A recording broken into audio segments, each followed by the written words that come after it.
So, I recently had a friend tell me a story.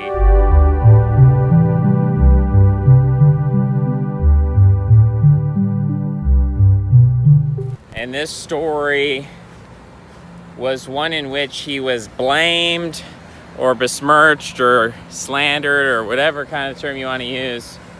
He was attacked through a third party. Basically someone saying, this guy's a bad guy, this guy's a bad guy because of X, Y, and Z of things in the past. And it sort of fell flat. It sort of fell flat because when you have two people, let's say one is the innocent and one's the slanderer. And the slanderer says to the innocent, he says, this guy's a bad guy. He was a criminal. He was a mean person. He was a jerk.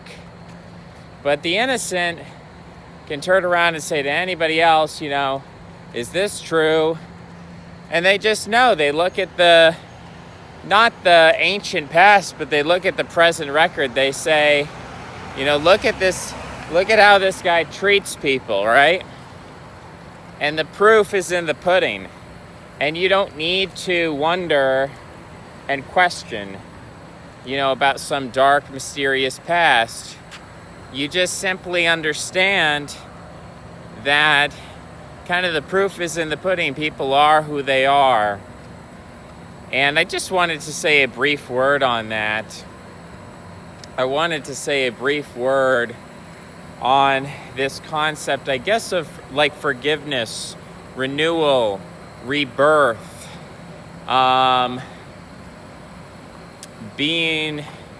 becoming a new person, changing.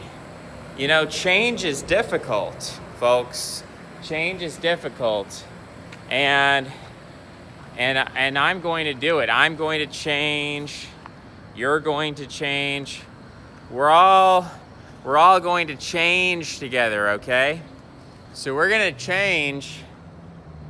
We're going to change a lot. I don't know where I am.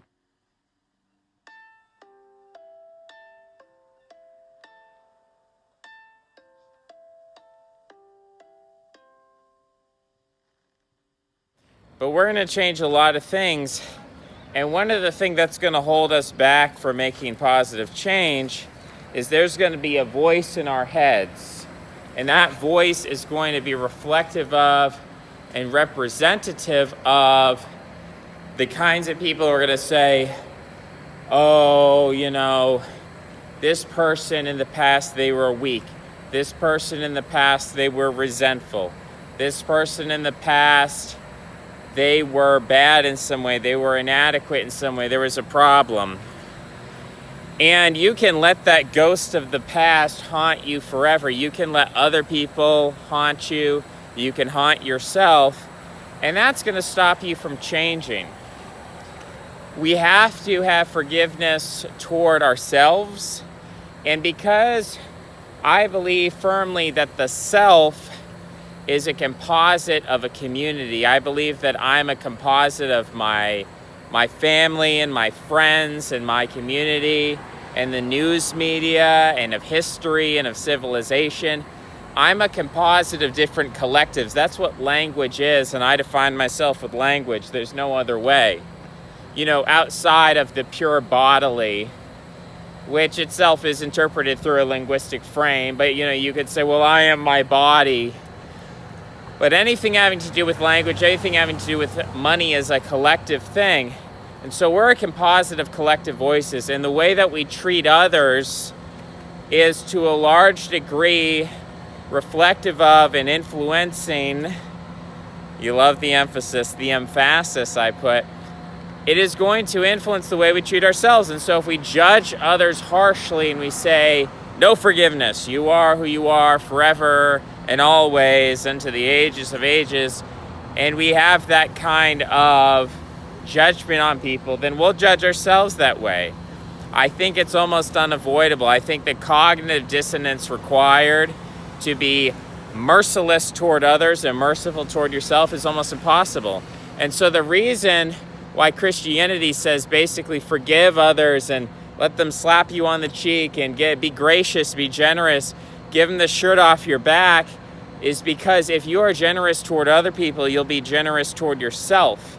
And so the greatest form of selfishness in the higher self is the greatest selflessness toward the lower self.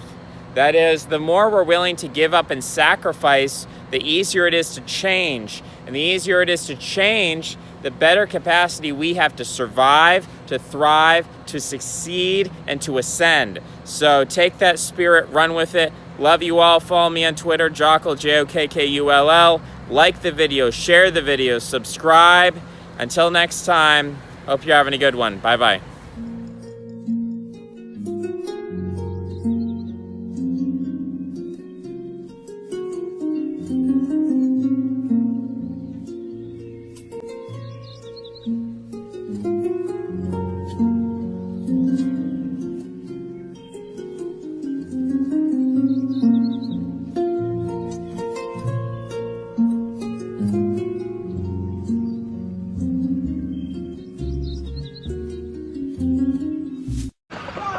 Nice. Subscribe. Very good. Nice.